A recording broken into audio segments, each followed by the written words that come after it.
un furgone da un'impresa di Volpago, il mezzo recuperato all'alba a Villorba nei campi a ridosso di Pinarello. I malviventi studiavano con ogni probabilità un maxi colpo nella storica azienda di bici. Allerta droni sulle case, segnalazioni sospette tra Villorba e Ponzano. L'indignazione del sindaco Baseggio: non possono essere usati dalla polizia locale per la privacy, ma dai ladri sì. Il paradosso va risolto. Padre 49enne e figlio 20enne denunciati per il maxi furto di materiale elettromeccanico all'Arcese di Padernello. Il bottino ammontava a 60.000 euro, lo nascondevano in casa a Treviso. Gravi incidenti in mattinata a Castelfranco tra un mezzo di Contarina e un cicloamatore 70enne. Lo scontro durante la raccolta dei rifiuti, l'uomo ricoverato in serie condizioni al San Giacomo. Scadrà dopo Pasqua la zona rossa allargata di Treviso. Dopo l'ennesima rissa in via Fiumicelli, il sindaco Conte è determinato a chiedere al prefetto la proroga del provvedimento. Sigilli al centro tatuaggi e piercing a San Biagio di Callalto, operatrice al lavoro senza averne i titoli, indagate la titolare e un'amica.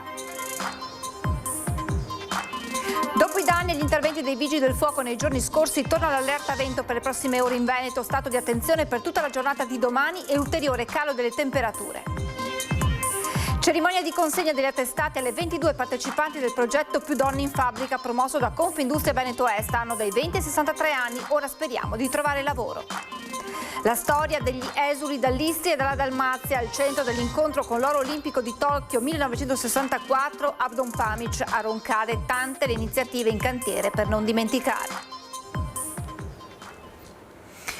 Buonasera, ben ritrovati con le notizie da Treviso e provincia. La cronaca in primo piano, follia nella notte tra Montello e Interland Trevigiano. Ladri rubano un furgone con attrezzatura da un'azienda di Volpago con i proprietari nella vicina abitazione. Il furgone viene recuperato all'alba a Villorba, nei campi a ridosso della Pinarello, dove è stato trovato anche un tir rubato nel bresciano. Con ogni probabilità stavano studiando un maxi colpo nella storica azienda di bici.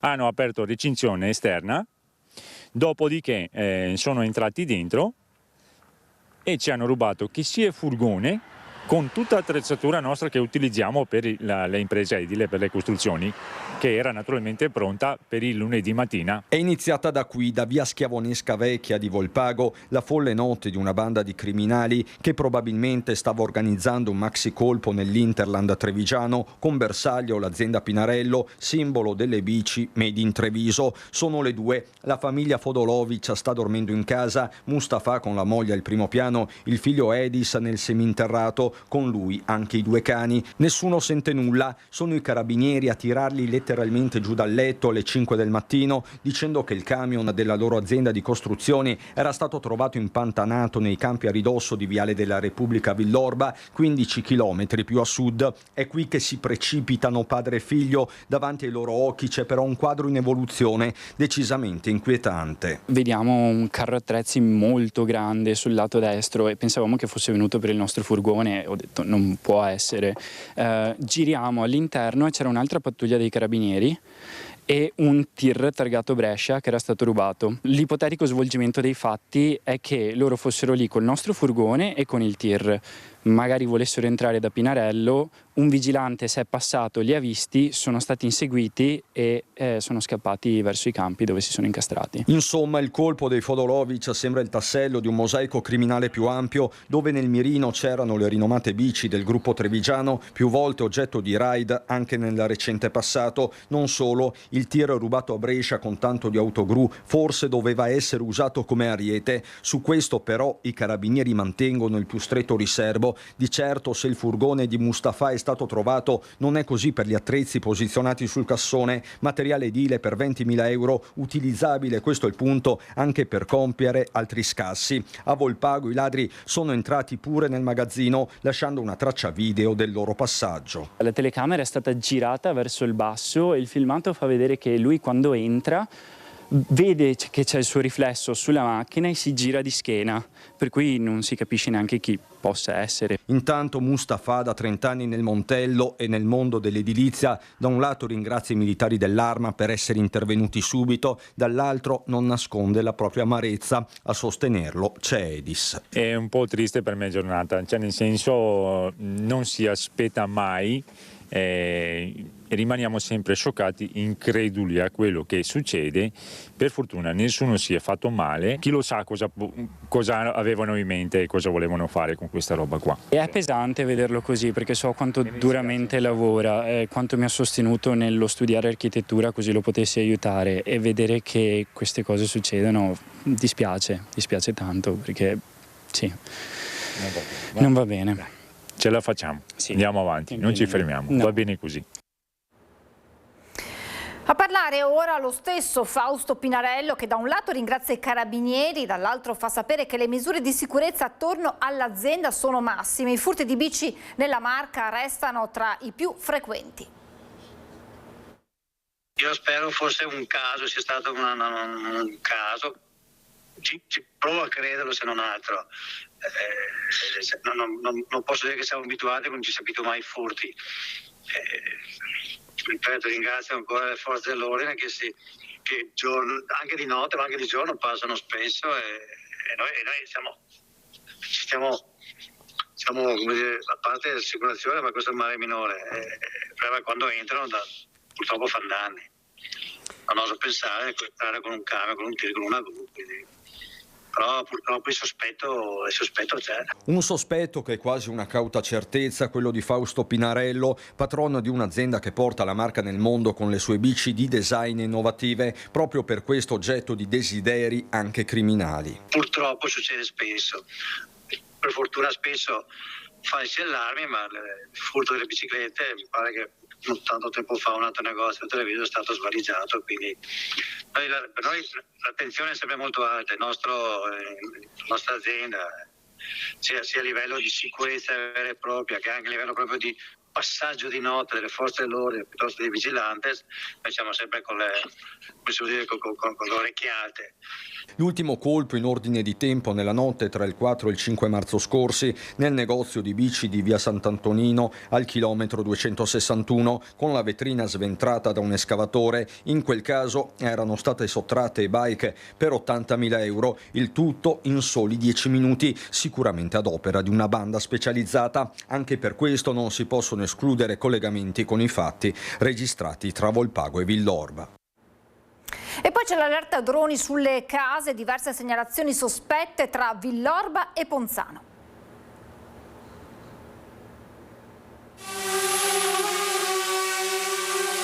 Nella chat del controllo vicinato sono stato avvisato appunto che in zona nord, in via Schiavonesca, c'erano questi strumenti che giravano sul territorio. Sono sicuramente sistemi per verificare da parte dei malavitosi le aree e magari anche le vie di fuga, quindi bisogna preoccuparsi maggiormente. È più di un sospetto quello di Antonello Baseggio, sindaco di Ponzano, dopo le segnalazioni che hanno contraddistinto la domenica anche nella vicina Villorba. Droni sulle case, questo l'alert, peraltro su una strada nota per essere finita più volte nel mirino. Via Schiavonesca è un'area del territorio a zona nord che sfortunatamente è quella che è diventata famosa per quella ragazza che è stata scippata e picchiata dal delinquente, due delinquenti con lo scooter, semplicemente perché aveva opposto resistenza. È una zona che è stata colpita dai ladri recentemente e probabilmente oggi si usa questa tecnologia che era stata usata anche recentemente in centro abitato, perché dove sono venuti i furti recentemente in via Ciardi, in altri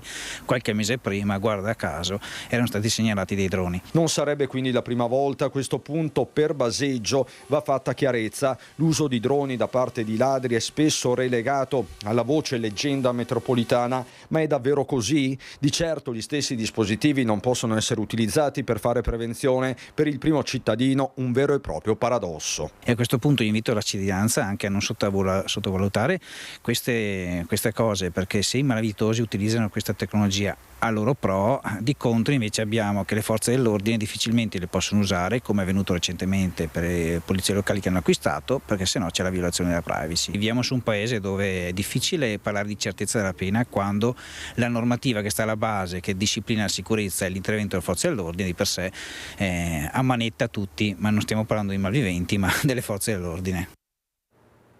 Non vi sono al momento evidenze rispetto alla presenza di droni utilizzati da ladri o malviventi nel territorio di Villorba, spiega il sindaco proprio di Villorba, Francesco Soligo.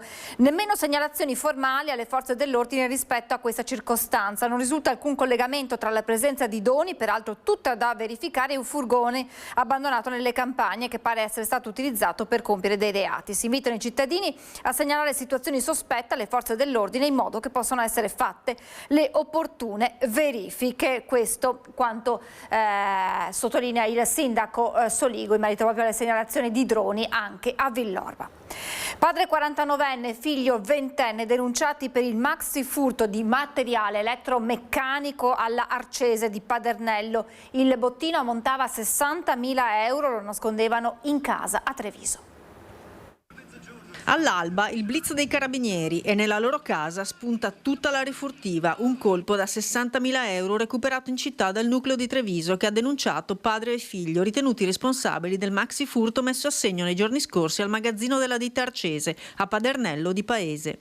Da lì è partito il lavoro degli investigatori fino alla svolta delle ultime ore. I militari, su disposizione della procura, hanno eseguito una perquisizione nell'abitazione di padre e figlio, entrambi residenti in città. Dentro, nascosti in casa, componenti elettromeccanici di alto valore, tra cui materiale delle marche Bosch e Geberit. L'intero bottino denunciato dall'azienda che ora si vedrà restituire tutto il maltolto. Un recupero completo grazie agli accertamenti che hanno consentito di collegare i due alla refurtiva. Per loro è scattata la denuncia per ricettazione in concorso. Restano tuttavia in stato di libertà, dato che le indagini sono ancora in corso. Grave incidente questa mattina a Castelfranco Veneto, dove, stando ad una prima ricostruzione della polizia locale, un ciclista amatoriale sarebbe finito contro un mezzo di Contarina impegnato nella raccolta dei rifiuti porta a porta. Il 70enne ha riportato gravi ferite e una volta stabilizzato è stato trasportato all'ospedale. Le circostanze dell'accaduto sono attualmente oggetto di accertamento da parte delle autorità competenti, alle quali la società sta assicurando la massima collaborazione. A nome del presidente di Contarina e della società si esprime la vicinanza alla persona coinvolta e ai suoi familiari, rimanendo in attesa di sviluppi della situazione, quanto riportato da Contarina stessa in una nota. Omicidio di Ragip Colgeci. La Corte d'Assise d'Appello di Venezia ha accolto l'istanza della difesa degli imputati. I familiari della vittima saranno sentiti come co-indagati nel reato di rissa. Un vero colpo di scena, l'omicidio di Ragip Colgeci, il 52enne di origini kosovare ucciso il 12 ottobre 2022 davanti al bar La Musa di Viale 4 Novembre a Treviso, non avvenne per un'aggressione unilaterale ma provocata da una rissa fra due fazioni. La Corte d'Assise d'Appello ha infatti accolto le istanze dei difensori degli imputati. Ora saranno sentiti nuovamente i familiari della vittima, una decina di persone, non più come testi dell'accusa ma come indagati nel reato connesso, ovvero la rissa. L'avevamo sostenuto noi sin dalla fase delle indagini preliminari e l'unico che in realtà aveva seguito la nostra tesi difensiva era proprio stato il giudice delle indagini preliminari, il dottor Colombo, che già in sede di applicazione della misura cautelare a carico allora soltanto di Gasci, Valmir e Mangiuca Afrim aveva già qualificato i fatti come una vera e propria rissa. In primo grado sono stati condannati all'ergastolo Afrim Mangiuca, 54 anni, difeso dagli avvocati Giorgio Pietramale e Luigi Fadalti, ed il nipote 35enne Valmir Gasci, difeso dall'avvocato Mauro Serpico, entrambi accusati di omicidio volontario e del tentato omicidio del figlio di Colgeci. Mangiuca avrebbe sferrato una coltellata alla gamba alla vittima all'altezza della vena femorale, mentre Valmir Gasci avrebbe colpito Colgeci alla testa con un attrezzo da meccanico quando il 52enne era già a terra. I familiari della vittima, difesi dall'avvocato Fabio Crea, avevano ricevuto una provvisionale di 400.000 euro. Condannati a 15 anni anche i fratelli dei due imputati, ciascuno per concorso morale in omicidio. La decisione dei giudici veneziani ora cambia le carte in tavola. Che cosa comporta per gli imputati? Allora, per gli imputati due conseguenze. Uno, innanzitutto la valutazione che la Corte dovrà fare della prova dichiarativa, nel senso che le dichiarazioni dei Colgeci dovranno essere riscontrate oggettivamente per diventare prove, per assurgere al rango di prova. In secondo luogo potrebbe venire venire meno l'aggravante dei futili motivi, che era stata originariamente contestata proprio perché si parlava di un'aggressione unilaterale. Dunque, assieme agli imputati già condannati, ora potrebbero essere chiamati a rispondere di rissa e lesioni anche i parenti della vittima. Rischiano una condanna anche i Colgecci a questo punto? Beh, questo chiaramente bisognerà vedere come si intenderà muovere la Procura di Treviso. A fronte di quanto stabilito dalla Corte d'Assise d'Appello di Venezia, potrebbe decidere di iscrivere il nominativo dei Colgecci nel registro notizie del reato. Scadrà dopo Pasqua la zona rossa allargata di Treviso. Sulla possibile proroga il sindaco Conte dice che ne parlerà con il prefetto, ma nel caso dovesse essere appunto prorogata lui ne sarebbe felice. Io credo che serva soprattutto da un punto di vista della sicurezza percepita, quindi se si decidesse di andare avanti con la sperimentazione io sarei assolutamente contento. A pochi giorni dalla scadenza prevista il 7 aprile della sperimentazione nella zona rossa allargata di Treviso, il primo cittadino si dice favorevole ad una proroga, un'apertura dunque, anche se Conte sottolinea che sarà necessario analizzare i dati raccolti in questi 2 mesi dalle forze dell'ordine che hanno presidiato i quadranti caldi della città fino a Piazza Borsa, via Dandolo e via San Zeno. Ascolterò l'analisi dei dati delle forze dell'ordine e poi ne parlerò appunto con prefetto, questore, comandante dei Carabinieri e della Guardia di Finanza per capire quali sono le proiezioni future. Tutto questo all'indomani dell'ennesima rissa proprio nella zona rossa della città in via Fiumicelli, a 2 passi da Piazza Borsa. Una violenta lite poi degenerata con urla, botte e lanci di bottiglia, continuata anche all'arrivo di carabinieri e polizia. Alla fine 2 ragazzi di 22 e 25 anni denunciati per rissa e resistenza pubblica ufficiale e altri 2 allontanati per aver insultato le forze dell'ordine e non aver fornito le proprie generalità. Essendole dentro la zona rossa adesso ne pagheranno le conseguenze. Anche in questo caso si parla di stranieri probabilmente alterati che manco sanno dell'esistenza della zona rossa. Questo però non vuole essere una giustificazione, dobbiamo continuare in questa direzione. E giovani protagonisti di una brutta vicenda accaduta alla stazione di Lancenigo di Villorba, dove un ragazzo 14enne di Conegliano si era dato appuntamento con degli altri ragazzi per vendere dei vestiti usati. Quando il 14enne ha incontrato però lo sconosciuto, questo gli ha strappato dalle mani appunto i vestiti che voleva vendergli ed è scappato via. Lo studente, chiaramente scioccato, non ha potuto fare altro che rivolgersi ai carabinieri per denunciare l'accaduto, dando anche una descrizione di chi gli ha portato via la merce. Il sindaco di Villorba, Francesco Solilgo, ha messo a disposizione le videocamere presenti intorno alla stazione per cercare di identificare il responsabile. Stop ai social sotto i 14 anni, non un semplice monito, quello del governatore Alberto Stefani, che lancia la proposta di legge dal Veneto. Una proposta che tiene conto di un disagio crescente, di dati che dimostrano che l'utilizzo precoce e soprattutto non controllato, e ripeto non controllato, dei social network producono effetti dannosi per i nostri ragazzi. È necessario, dal mio punto di vista, pensare ad una stretta anche attraverso degli strumenti di identità digitale, perché troppo spesso le regole sono aggirate, i giovani, giovanissimi, sono esposti a contenuti di violenza esplicita sotto diverse forme e noi abbiamo la necessità di intervenire. Credo che la legge, soprattutto il Parlamento, serva soprattutto a questo. Tra l'altro ricalca alcune determinazioni che sono state già assunte in altri paesi del nord Europa. Io peraltro come ultimo atto parlamentare ho presentato proprio una proposta di legge in questo senso. Faremo una proposta di legge nazionale dal Consiglio regionale, visto che è una possibilità messa anche dalla nostra Carta Costituzionale, e dimostreremo che tutti i partiti su questo hanno assolutamente a cuore un'esigenza dell'adolescenza di oggi, che troppo spesso è vittima di modelli virtuali, non solo dal punto di vista della violenza esplicita come citavo prima, ma anche di modelli iperperfezionistici con grandi difficoltà poi per quanto riguarda anche i disturbi alimentari. E proprio sulla scia delle parole del presidente Stefani si colloca il progetto di Treviso, Ama il tuo quartiere, che vuole proprio quest'anno sui temi quello di portare i ragazzi a rivivere i rapporti con gli altri lontano dai social.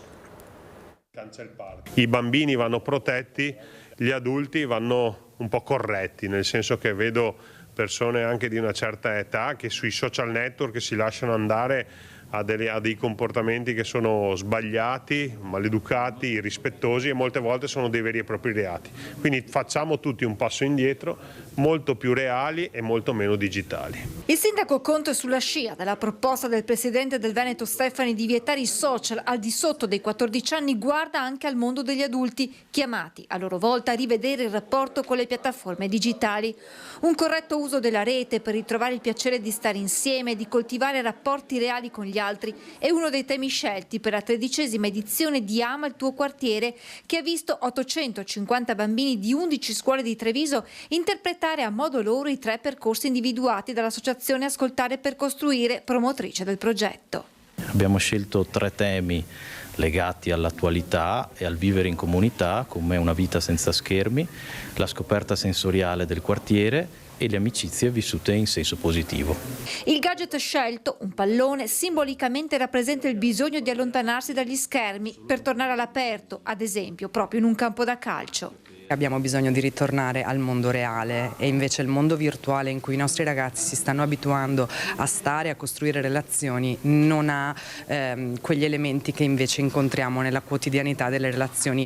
A maggio i lavori dei bambini saranno in mostra a Palazzo dei 300, mentre in un libretto sono stati raccolti quelli creati nelle edizioni precedenti. Alcuni di questi, pensati dai più piccoli, sono diventati reali, realizzati dai ragazzi più grandi del progetto Ci sto a fare fatica. Si parte dal 2013 col tavolo delle regole della pace fatto alla scuola di Canizzano, per arrivare poi a dei progetti molto interessanti come murales, arrampicate da esterno, panchine, fino anche a delle biblioteche all'aperto o a una lavagna da esterno in una scuola. Attimi di paura questa mattina al binario 6 della stazione di Treviso, dove una cinquantenne che stava camminando sulla banchina all'improvviso si è gettata sui binari, dove in quel momento stava partendo il treno diretto a Venezia. Il macchinista aveva notato una figura muoversi verso la massicciata, a quel punto ha fermato per tempo il convoglio prima che travolgesse la donna che è stata soccorsa, ha riportato ferite fortunatamente non gravi. Indagini in corso da parte della Polizia Ferroviaria per ricostruire l'accaduto.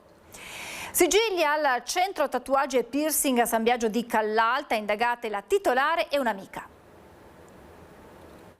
Il blitz dei carabinieri del NAS è scattato nei giorni scorsi. I militari hanno trovato all'interno del centro tatuaggi e piercing di San Biagio di Callalta 2 persone, la titolare ucraina ed una connazionale. Quest'ultima stava effettuando prestazioni di medicina estetica mediante l'utilizzo di siringhe preriempite contenenti filler dermici, lidocaina ed altri medicinali ad una cliente. Tutto senza avere, secondo l'accusa, i requisiti abilitanti alla professione medica, motivo che ha fatto scattare i sigilli al centro. L'accusa per le 2 donne è esercizio abusivo della professione medica. Il centro è stato chiuso. La titolare, difesa dall'avvocato Ilaria Pempinella, ha già annunciato di chiedere una misura meno pesante, ovvero la riapertura almeno parziale del centro, per consentire alla sua cliente di poter riprendere il lavoro. Le sostanze trovate all'interno dell'istituto, ovvero medicinali privi di autorizzazione ministeriale, saranno analizzate. Una vicenda che è ancora tutta da chiarire. La donna che avrebbe praticato queste iniezioni non sarebbe stata la titolare ma la connazionale, difesa dall'avvocato Luigi Maria Torrisi. In Ucraina la donna, ci spiega il legale, è un medico ma non avrebbe avuto l'autorizzazione a praticare la professione in Italia. Dopo i danni e gli interventi dei vigili del fuoco nei giorni scorsi, torna l'allerta vento per le prossime ore in Veneto. Lo stato di attenzione è stato dichiarato dalla Protezione Civile regionale per le prossime ore e per tutta la giornata di domani. È prevista l'intensificazione dei venti dai quadranti settentrionali fino a risultare a tratti forti sulle zone montane, specie in quota, ma anche in qualche valle e in alcune zone della pedemontana. Le temperature registreranno valori sotto la media anche di molti gradi. L'economia con lo scontro tra Confindustria e Governo dopo il decreto fiscale in materia di transizione 5.0. Dura la presa di posizione della Presidente degli Industriali Veneti Carron. Una sfiducia in realtà nei confronti del governo che sta iniziando a serpeggiare. Da noi c'è sempre stato il pieno appoggio al governo, abbiamo sempre continuato a investire sulla fiducia proprio, sulla fiducia che i fondi sarebbero stati trovati. Abbiamo rassicurato i nostri imprenditori alla fine dello scorso anno quando c'erano voci preoccupanti e oggi ci troviamo a non saper più cosa dire. Le parole della numero 1 del gruppo metalmeccanico di Confindustria Veneto Est ripercorrono quanto dichiarato qualche ora prima dalla Presidente degli Industriali Paola Carron in vista dell'atteso tavolo convocato mercoledì a Roma con il governo. Al centro uno strappo sempre più profondo tra esecutivo e mondo imprenditoriale, sullo sfondo quanto previsto dal recente decreto fiscale in materia di transizione 5.0. Quelle aziende che avevano puntato sugli incentivi all'innovazione e oggi in lista d'attesa, dopo aver presentato i propri progetti, visto l'esaurimento delle risorse, si troveranno a ricevere solo il 35% del credito d'imposta richiesto. Quanto previsto dal recente decreto non rappresenta solo un cambio di rotta inatteso, è una vera e propria rottura del patto di fiducia tra Stato e sistema produttivo e senza fiducia semplicemente gli investimenti si fermano. Le dure parole della Presidente di Confindustria Veneto Est. Il Veneto continua e oggi tra le prime regioni in Italia per utilizzo del piano transizione 5.0. Oltre il 30% delle imprese ha già realizzato investimenti nell'ultimo anno e più di un terzo ha programmi di investimento in corso previsti, quota che arriva quasi al 70% tra le grandi imprese. Stiamo parlando di centinaia di milioni di euro di investimenti già attivati o programmati, imprese che oggi per decreto rischiano concretamente di trovarsi con piani industriali improvvisamente insostenibili. Chiediamo, conclude Carron, con forza che il governo torni sui propri passi e ripristini integralmente le condizioni originarie della misura, già in sede di conversione parlamentare del decreto. È una questione di equità, ma soprattutto di credibilità del sistema paese. Ledere la fiducia degli imprenditori significa abbandonare una categoria che tiene in piedi questo paese, ma attenzione soprattutto, gli imprenditori rappresentano aziende, rappresentano persone, rappresentano lavoratori. Ledere la loro fiducia, rischiare di perdere imprenditori, rischiare di perdere imprese in questo territorio significa innescare una crisi le cui conseguenze possono essere davvero drammatiche. Si è tenuta questa mattina a Treviso la cerimonia di consegna degli attestati alle 22 partecipanti ai primi 2 corsi della seconda edizione del progetto Più Donne in Fabbrica.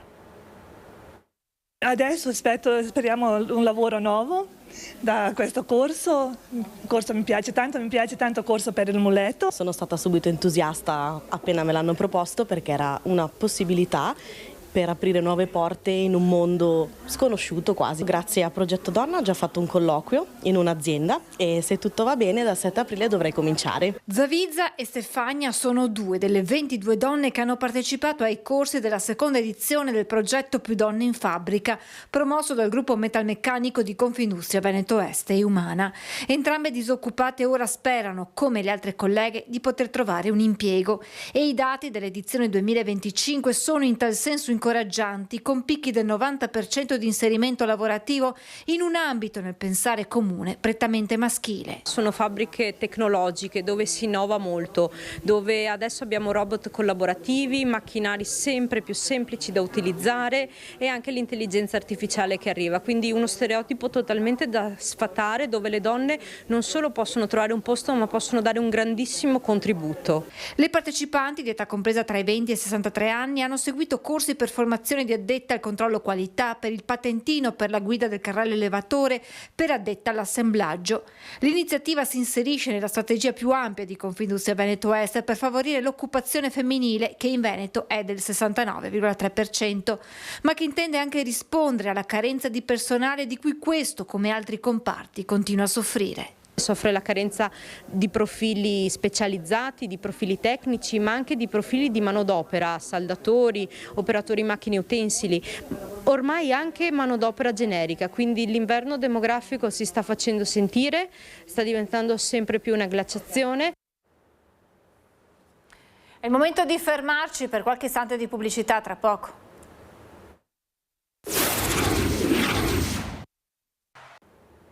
Rieccoci in diretta, mattinata di questionario a clienti e ambulanti del mercato cittadino di Vittorio Veneto, tra le domande anche quella per capire se sono favorevoli allo spostamento delle bancarelle più in centro. Si replica il 20 aprile.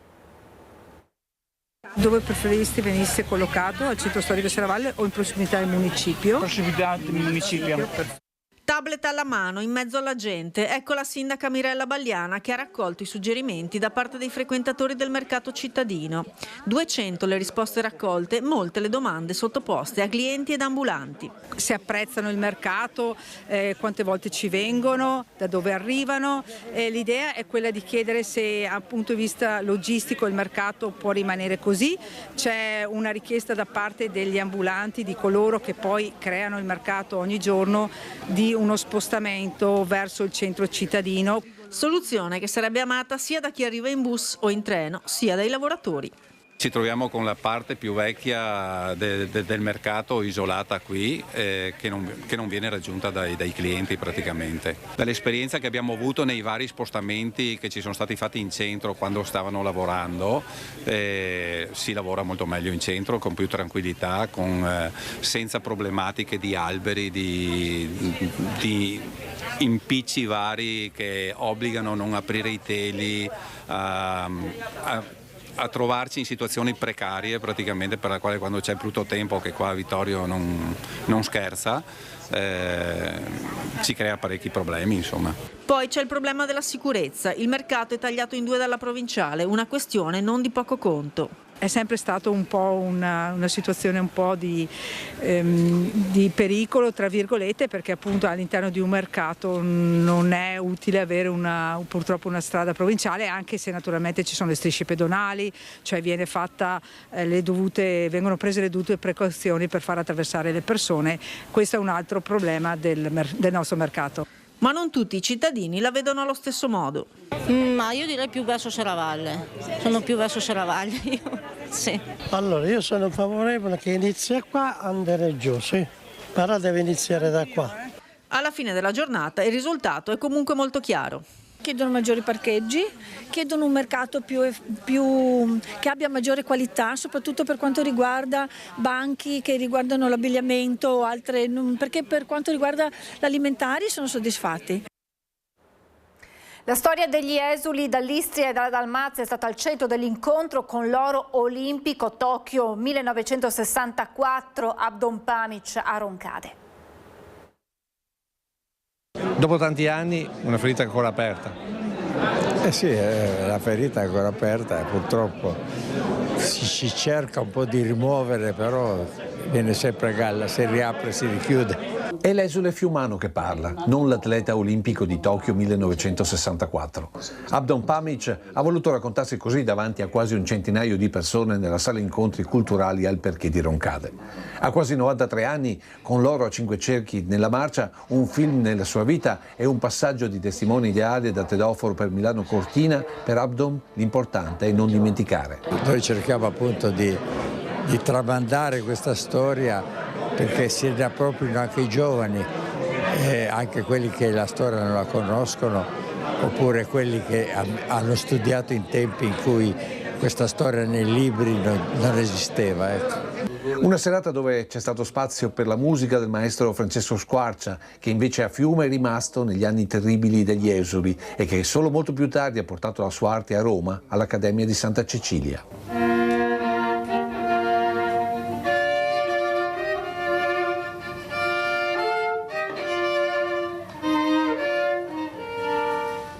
Note che ancora oggi per molti esuli, ma soprattutto per i loro figli e nipoti, è richiamo a quella scelta sì dolorosa verso una patria sconfitta, ma comunque di libertà. Noi eravamo la dimostrazione di aver perso la guerra, cosa che invece l'Italia ha sempre cercato di mascherare in altro modo.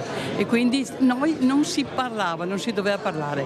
Adesso questo ci ha dato il modo di parlare di noi, della nostra storia, che poi è storia d'Italia, non soltanto di noi del confine orientale, è storia d'Italia.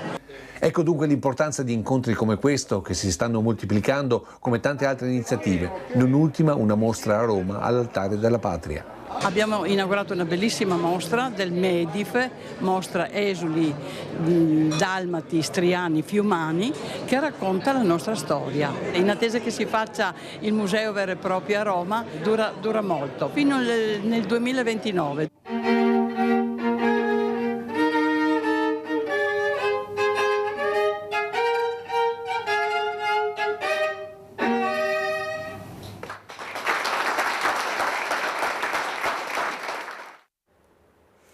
È momento di aprire la pagina con le notizie da Belluno e provincia.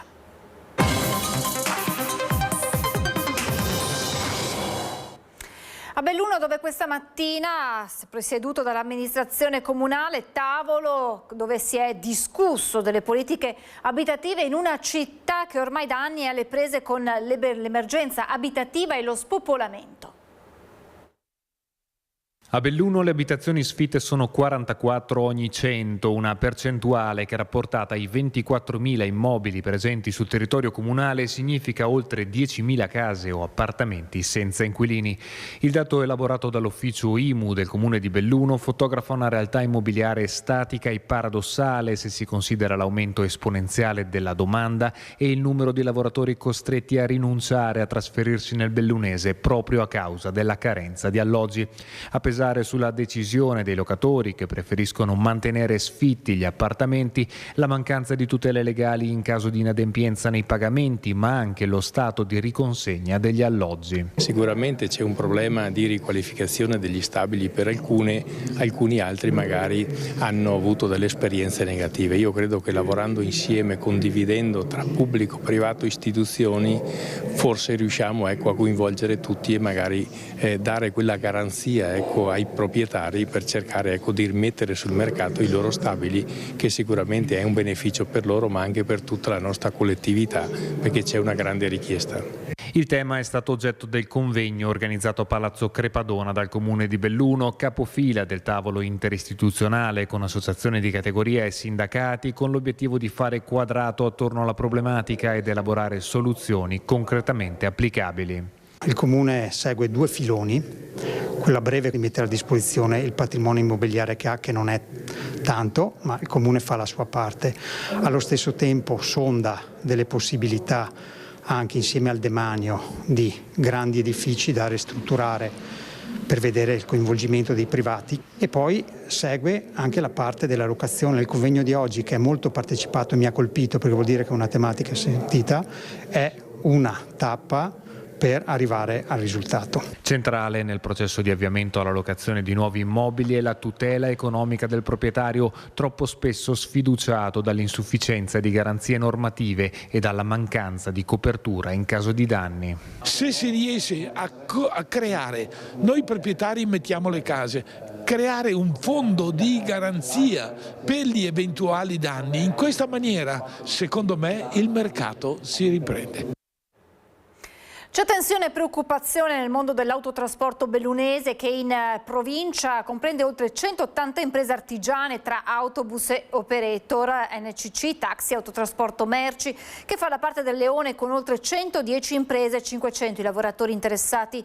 Se vogliono evitare di mettere in ginocchio le nostre imprese, Governo e Unione Europea devono adottare misure straordinarie, afferma Daniele De Bona, presidente degli autotrasportatori di Confartigianato Imprese Belluno. E le risposte devono arrivare immediatamente, altrimenti i trasporti rischiano di fermarsi. Pur riconoscendo l'impegno del governo con il decreto carburanti, Confartigianato Trasporti evidenzia che le misure previste non hanno portato a risultati tangibili, ribadendo le priorità: rinvio dei versamenti fiscali e previdenziali e utilizzo immediato del credito d'imposta legato al rimborso delle accise. Questione variante area ex Agip. Oggi la Lega Liga Veneta torna sul tema, definendo come confusione quella costata a tale procedimento del Consiglio Comunale, trasformando una variante urbanistica processo alle intenzioni con un mischiarsi di campagna elettorale, pubblica utilità e l'interesse di avversari il centrodestra che guida la città. La Lega si interroga sul come si sarebbe potuto affrontare un eventuale esproprio, viste le note difficoltà di bilancio del Comune, aggiungendo che le controdeduzioni portate in Consiglio Comunale dimostrano coerenza con gli obiettivi strategici dell'area, viste tanto le analisi del traffico quanto la trasformazione che l'area di via Vittorio Veneto e più in generale Baldenic stanno affrontando. Ci sono servizi senza i quali una comunità va in difficoltà, tra questi gli uffici postali. È lunga la polemica che riguarda l'ufficio postale di via Giorgetti. Qui fanno riferimento gli abitanti del quartiere Baldenic e di Cavazzano. La chiusura per lavori negli uffici si è protratta per mesi con riapertura, a dire dei residenti, più volte rinviata. Non pochi i disagi, soprattutto per gli anziani, anche solo per ritirare la pensione. Stanno andando avanti da settimana a settimana, dice apriamo il 27 e poi mettono un'altra settimana ancora.